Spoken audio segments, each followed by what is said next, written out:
The question is, you said that all members of the family must be dedicated to love and tranquility. What do you do when you are committed but another member is not? I'm only answering this question, this is my comment, I'm only answering this question because it's directly addressed to me. But most of the questions we're passing to Sheikh Yaser because he has more knowledge and experience. Experience too, especially in this realm, because he has more children, bigger family, more experience in the community. Experience is king. It's one of the keys to success in this regard. So what do you do when you are committed but another family member is not?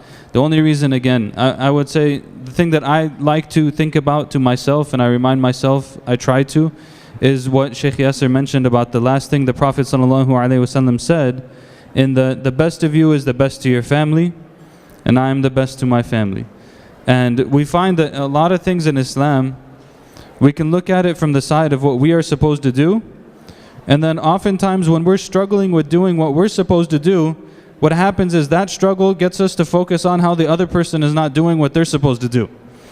And then that becomes a reason for us to not want to do what we're supposed to do. Now, the key is to just focus on what you are supposed to do.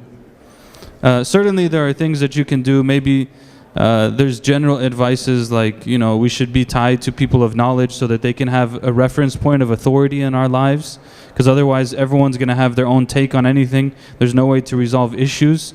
So it's important to have people of knowledge who can serve as authorities. It's important to take advantage of family counseling and marital therapy issues that can be services that can be taken advantage of. But in general, don't let the absence of response from someone else stop you from doing what you need to do with Allah and with yourself, right? So keep trying, and one of the analogies that some of the brothers in the Tablighi Jama'ah used to make, which is a beautiful analogy. They said when you have a cup, you fill the cup, you might not see anything yet. And you fill the cup and you might not see anything yet. But eventually if you keep filling the cup, at some point it's going to spill over. So you might be doing something, you might not be seeing the response, just keep doing it, keep doing it, keep doing it. Eventually it will have an impact, inshallah. Barakallahu feekum.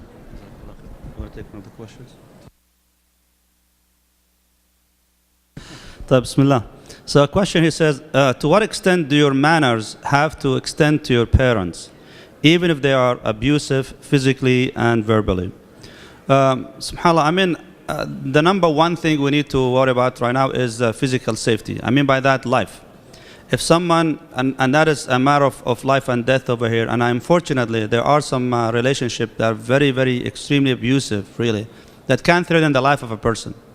So if someone is truly in danger, is in physical danger to that extent, that is something that needs to be treated properly, whether through professionals like Brother Jamal was talking about, or even if it gets to the authority, that is something that has to be taken care of. Honestly, we do not tolerate, there's zero tolerance against domestic abuse, specifically against those who claim this to be something that is warranted in the Quran or the Sunnah of the Prophet ﷺ.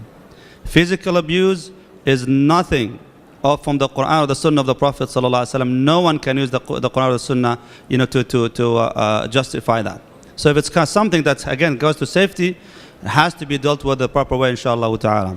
But if it was something that people always see as disappointment when it comes to dealing with their parents, like my parents, they're always verbal abuse, like they always put you down, they always disrespect you in front of your friends and so on. It's very hard, it's difficult, subhanAllah. And even some examples from the seerah of the Prophet ﷺ with the Sahaba, they had these issues with their family as well. So it wasn't that simple and easy for them to deal with. However, they knew that Birrul Walidain is their main goal. Again, being kind to your parents is not when they're kind to you.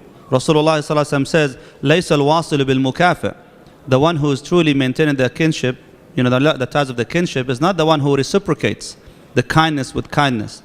No, it's the one when they cut him off, he still or she still continue the ties, maintain the ties of the kinship over here.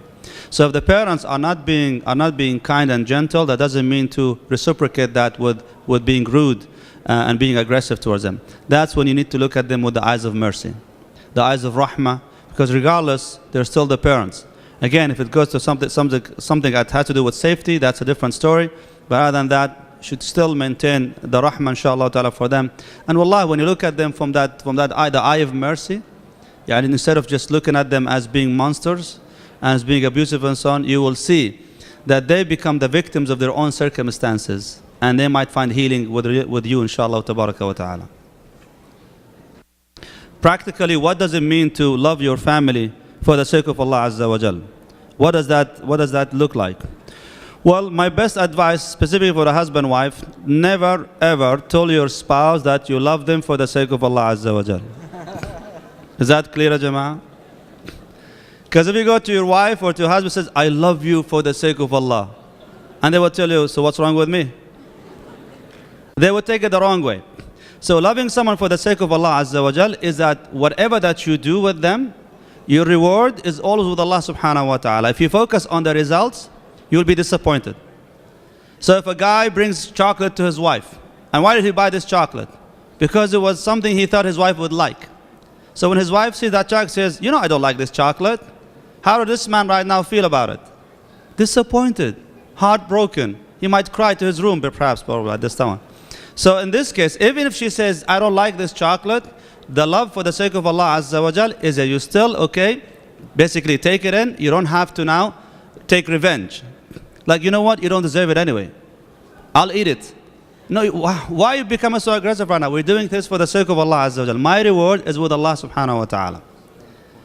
And even if the lady, for example, your husband brings that chocolate, you say, oh, this is so sweet. You don't have to do that. And the husband will tell you, don't worry, it was on sale. Don't get disappointed now. He says, seriously? So you say, I'm cheap to that level, yani? And you start fighting back each other. You don't have to do that. When you do things, your treatment, you're dealing with Allah subhanahu wa ta'ala. All the time. When Aisha radiallahu ta'ala anha, she spoke about, given some people who might not be as good to her, she responded by the qawl of Allah subhanahu wa ta'ala, إِنَّمَا نُطْعِمُكُمْ لِوَجْهِ اللَّهِ لَا نُرِيدُ مِنْكُمْ جَزَاءً وَلَا شُكُورًا. When we give you for the sake of Allah. We know we're not waiting for thank you from you, and we're not waiting for a reward from you. So if you're waiting for a reward from your family, and usually, of course, we always wait for something in return to our kindness, our effort, we will be disappointed. Don't wait for anything from them, just do the right thing. Always do the right thing. And at some point, inshallah, you'll find them doing the right thing for you, b'idhnillahi azza wa jal. Some of these are very sad. Fadl. This one is, I don't have anything that I can. Bismillah. I guess I'm forced to say something. Assalamu alaikum. I have a son who has this is a very sad question, subhanAllah, because you can feel the emotions in it. So basically, the person is saying that they have a son who is a surgical resident, so they have to work a ton of hours a week, and they're very happy, but they feel like they lost their son because so many hours are being spent on it that they're never in contact with them. And so what can they advise them and so on? I think that part of the answer is actually in the way that the question was framed, which is that there should be an understanding that probably, especially if the son is married, has family, like they're probably really struggling to survive in the first place, and give attention to their immediate family. And like the number that's mentioned here is 90 hours a week. So 90 hours a week is brutal. I mean, I don't even know where you sleep in 90 hours a week, or eat, or anything else. So of course there should be some level of understanding and compassion in that. And then, maybe something as simple as like a text message can help. Even a phone call while you're driving to work. Usually still, even when you're working 90 hours, you have to drive to work. And it may be difficult to muster up the strength to make the call, but maybe the son can make the call. But I would advise the mother as well, especially in this particular case. Like when you do get a phone call and stuff like that, make it a very light and easy phone call, because the person is already going through a lot at this stage. Inshallah, after the stage ends, things will change, inshallah, and it will become more facilitated. But at this point, try to make it as light and easy as possible, so next time when they call, they won't feel like it's going to be a 40-minute call every time.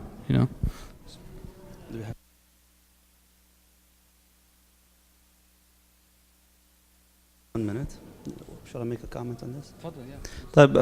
So we have actually one minute left, so let me just make a comment on the same question as well, subhanAllah. Yeah, speaking from my personal experience as a counselor as well, as a marriage counselor, unfortunately, and that's a fact of life, that almost close to 50% of my clients, they come from the medical field actually. Professions from the medical field. Young men and women who are dealing with a lot of stress because of that.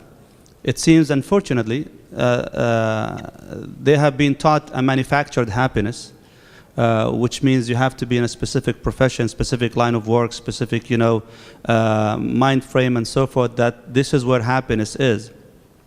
So as a result of that, when they pursued happiness as it was manufactured for them, they were lost in a lot of these hallways of getting from one place to the other in life and so on. So their marital life becomes one of those major victims, especially if both of them are residents and they have to maintain the kind of work, the hours that they have to deal with. SubhanAllah, it's very difficult, very, very, very difficult. Many young men and women who want to go to the medical field, they come to me and they ask me, when should I get married? I said, you need to get married when you're ready. Okay, when am I ready? So when you say so. Okay, but I want to go to the medical school. I said, okay, how much time you're going to have left for your family? And when they calculate the hours, they realize how difficult it's going to be. So my advice for young men and women and parents, subhanAllah, if you're going to have a very stressful lifestyle, you are going to really have to talk to professionals to help you restructure your life schedule around the stress of your work, so you can have, inshallah ta'ala, enough time for you to enjoy life with them. Many people, they spend so many hours just working for living that they forget to make life out of it. So don't be among those who will be lost in just enjoying or at least enjoying what they're doing, that you will forget about enjoying life that comes with it. Wallahu ta'ala alam.